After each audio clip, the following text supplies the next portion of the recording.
tuning in, here it comes again.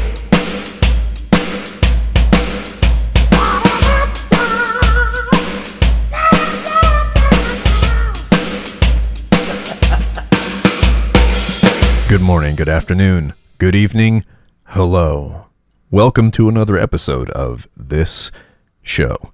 This episode is called Weather the Storm.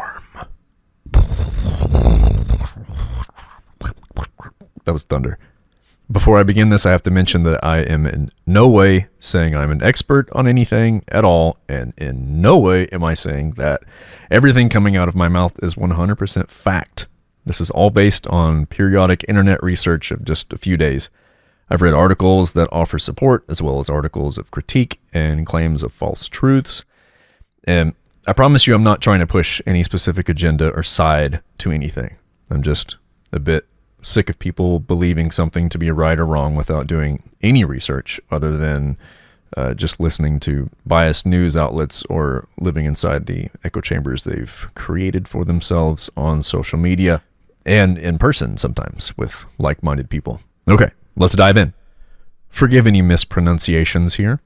Greta Thunberg is a 16-year-old girl from Stockholm, Sweden. Her mom is Malena Ernman, an opera singer who has recently had a book published about her family and the environmental crisis. I have yet to read that book, but I would be interested in checking it out sometime. Greta's father is Swedish actor Svante Thunberg. Greta also has a younger sister, Beata,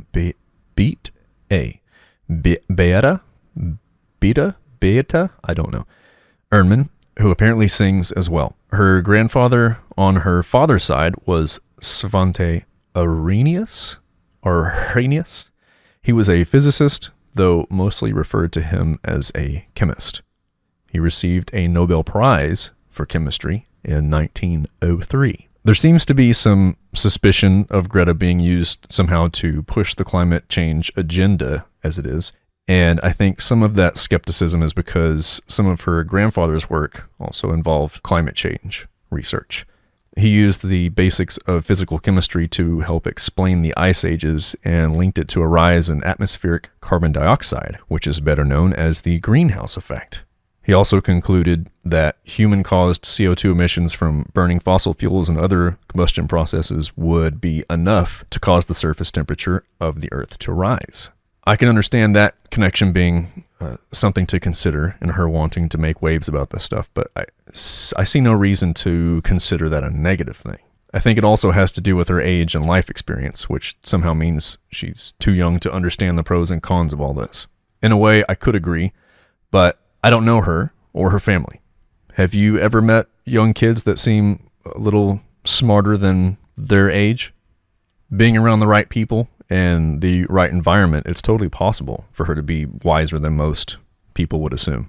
And hey, she could just as much be an uneducated puppet as stated by many people. But is there proof of either? To get a little background about Greta's movement here, let's go over a few things. She says she heard about climate change when she was 11 years old and didn't understand why no one was taking action. As far as I've seen and heard, she's also been diagnosed with Asperger's syndrome, which is typically a higher functioning form of autism. She also has been diagnosed with obsessive compulsive disorder and selective mutism, which is something I've never heard of before. It's apparently a condition where you only speak if you find it absolutely necessary. I'm not sure if any of those things really dominate her current life in any way, and I haven't seen any official documentation on her diagnoses either. Greta won a climate change essay competition in a newspaper in May of 2018. She started school climate strikes in late 2018 after seeing kids holding similar strikes after a school shooting in February of the same year. By December of 2018, there were reports of an estimated 20,000 students from various countries across the world joining in on her, quote, Friday for Future, end quote, strikes. She has been criticized over and over and made fun of over and over and merely seen as an ill-informed little teenager. Rich Lowry, sharing under the National Review, Christopher Caldwell under the New York Times, Adam Kalkstein under New York Daily News, all combat her claims of stolen childhood with science and statistics of improved global poverty, global health, jobs, and other stuff. I don't know where any of these people, including Greta, are getting all of their science and statistics from, but her intentions seem fairly clear to me. She's concerned about the future of her and other children. If you think that's ridiculous, can you go ahead and ask yourself why you think that's ridiculous? Exactly. Can you call on science and statistics to prove that our future is totally secure and sustainable at the pace we are living right now? To me, Trump not wanting to be in the Paris Agreement isn't a great inclination of clear vision of our future. Greta, the few article writers I mentioned, political figures, and whoever else that's voicing their opinions and concerns on this matter simply cannot be getting their information from the same places, can they? I guess it's kind of the same as the arguments about eating meat or going vegan. Beyond ethical and moral implications, when breaking down the science and statistics, people aren't typically pulling their information from the same sources. And if they are, they're typically cherry-picking things that better suit their argument. I'm not really trying to get into that subject any further, but if there was absolute clear-cut evidence that one way of eating and digesting our food and nutrients was without a doubt the best and most functional method for human consumption, I don't know that so many people would still be scratching their heads and arguing about it. Regardless, the arguing factor heavily contributes to some of these big concerns not being resolved. Everyone has to be 100% right or 100% wrong. That's what I mean about not having clear-cut data that will indisputably show 100% fact or 100% fiction. We might never have that anyway, so let's at least have a conversation about it. Approach things with an open mind and a willingness to be wrong and maybe even be educated on something. Work together. That's just too much to ask when it comes to what we eat, how we live, and who runs the country, I guess.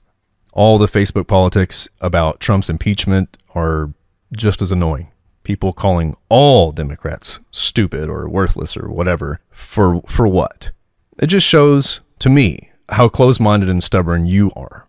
It shows your willingness to cause flourishing negativity just because you can. Or maybe you just enjoy being a bully. Yes, there are definitely people on the left that are a little bugoo. But when you say the left, you are insinuating that there is one line in the center and people can only be on the left or the right. And that is kind of mental retardation to me. That is a failure to recognize that we are all succumbing to negative forms of tribalism. And as I said before, are you really that passionate about your team because of the impact it has now and for the remaining time we have in this universe, or do you just want your team to win? Just because. I mentioned all that in a previous podcast about politics. It's just, it seems so dumb to cling to one side or the other when all it does is just divide the shit out of people. Your team sucks. No, your team sucks. Hey, shut up. Why don't you actually engage with someone on a personal level if you want to express why you think one way is superior to another? Calling everyone liberal or a snowflake or whatever is just ridiculously unproductive. I see quite a bit of people talking down to others just because they're on a different political spectrum. And instead of asking why someone thinks their view is better, you just vomit out your insults and expect what? You think that's going to change someone's mind? If that kind of shit makes you feel good by being that way, you need to reflect on that. I don't think that's healthy. Back to a serious question. Where are you getting your science and statistics from? Wherever it is, people are so confident in having a heated opinion about it, right? Which I think that's another huge problem. We need experts here, not Facebook scrollers, keyboard warriors, biased article writers, and misguided teenagers. Opinions and ideas can come from anywhere and anyone, but when it comes to any sort of debate on science, I think that should be left to the scientists and the people who actually know what the fuck they're talking about. I'm not saying you can't have an opinion, but if you carry that opinion around like it's concrete fact, that's just downright silly. So why can't we just get the top 10 climate scientists in every country together so they can share their findings, whether the evidence or hypothesis is good or bad. And together they could all come to a general consensus and evaluation of the world today and compare it to the world of yesterday and come up with the potentials of the world of tomorrow. Sure, that might sound like some sort of fantasy situation, but it sure doesn't seem like it would be that hard to do, does it? Perhaps it's a money thing. Well, if our future is in question at all, money shouldn't be a problem. How can you gamble with humanity like that? Regardless of what you think Greta is doing, and after seeing what the media shows you and what you hear inside that old echo chamber, she's still an underage teenager who is spending her time trying to make a positive difference instead of skipping school to get high or drunk or whatever other unproductive thing young teens could do. People were upset and poking fun at her for being Time Magazine's Person of the Year last year. As published in the 2002 edition of Time, the title Person of the Year is based on a person or group of persons, for better or for worse, has done the most to influence the events of the year. It's recognizing a person or persons for overall influence and impact, not an award for a specific accomplishment necessarily. I'm not defending her as the sole deserver of this title for 2019, but I don't have anyone else that comes to mind, and I somewhat trust that Time Magazine did their homework to make sure everything about Greta is factored in before making that final call. But I could certainly be wrong. Even still, it seems a little worthless to dedicate so much time and energy into criticizing something that doesn't seem like it would directly affect you. I guess if she's wrong, she could be causing all sorts of children all over the world to miss school and spend their time making a fuss about something that's factually wrong, but I doubt she's that wrong. I also doubt the scientific evidence is interpreted that wrong. I also doubt all the people that agree with her are that wrong and have done zero research. I also doubt a lot of people against her have done much research either. And you know, if the people that are criticizing her think that she's doing something negative by distracting a bunch of other kids all over the world, I have yet to see that being thrown out there as a reason for discourse. It's basically, she's uninformed. But that's pretty much it. Go back to school. That's the kind of stuff I see in an attitude that just begs the question, why say anything at all? That's the same as disliking videos on YouTube because you don't like the music or the video. All you have to do is go to the next video or stop watching.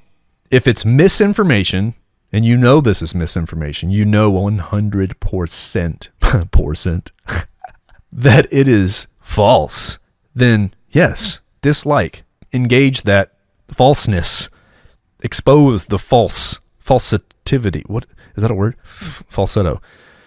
Just stop being a butthole. All the stuff I've said so far is just things that I have pulled from various sources online and checking consistency between places. I've read several articles for and against Greta, as well as articles agreeing and disagreeing with the science behind climate change. Once again, I'm not an expert, and I have not spent hours and hours on this whatsoever. Even after my little bit of research, I can't come to a firm enough conclusion on Greta or climate change to the point where I feel confident in bashing something or someone in either direction like I see people constantly doing.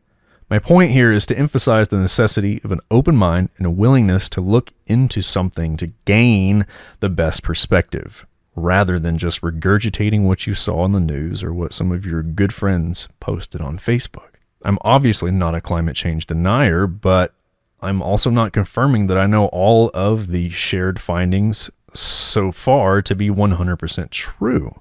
How would I know that? I'm not a scientist. I haven't seen the data in my hands. How can I be so upset? How can I be so concrete in my opinion? In my tiny brain, I cannot possibly see how the exponential growth and expansion of our population would not affect the atmosphere. People are using more and more fossil fuels because there are more and more people. Just look at the population growth in the last 40 years. There's intentional and unintentional fires that burn and burn, which do have an effect on our environment, especially when the fire catches to tires and plastic and all sorts of other bullshit. It's going to get worse and worse before it gets better and better, if we all just keep pointing fingers and assume that climate change is some sort of hoax and everything is just going to magically be okay. I wrote all of that out in the last few weeks or so. I've obviously veered off script a couple of times, but my views have not changed throughout these last few weeks of sitting on that when I started writing it, because there's still so much discourse and so much, all of this side is dumb. All of this side is whatever. Everything is just so black and white. I don't understand how everyone sees black and white. You don't have any sort of gray anywhere? You can't accept any gray in your life? Is that it? That doesn't even make any sense. Take away from this what you will. It's just another episode of stuff I've been thinking about for the past few weeks, which this is a little bit more direct than my last few random episodes. But this is a problem to me. We're not talking. We're just yelling. We're yelling at each other, yelling past each other, talking past each other, which leads to yelling past each other. You don't give a shit what this person believes because they have a certain hat on, or they're wearing a shirt that says one statement, so you think you know that person. You think you know what they stand for. That's so dumb. I've been guilty of that. It's something that we do subconsciously, I think, but you have to recognize it and stop it. Realize that that's what you're doing. You're closing off potential people that could be really a great friend, or if you think that your way is the right way, you might be able to convince them to go your right way since it's right? Similar to religion, you want to recruit more people into your cult, into your friendship cult, and if you just dismiss someone just based on one thing that you have assumed and made several other assumptions based on that first assumption, then, do you feel good about that? Or do you even know that that's happening? Pay more attention to how you engage a conversation with anyone, whether it be in person or online.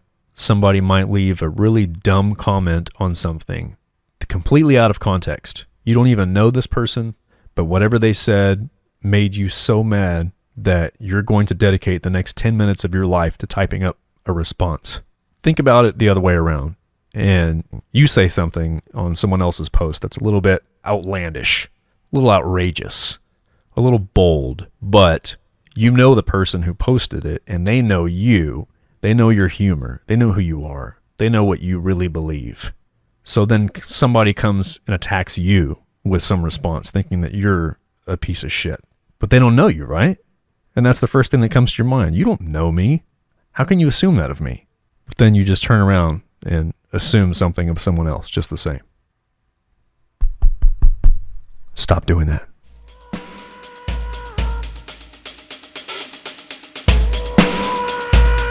Rusty's Escape Pod.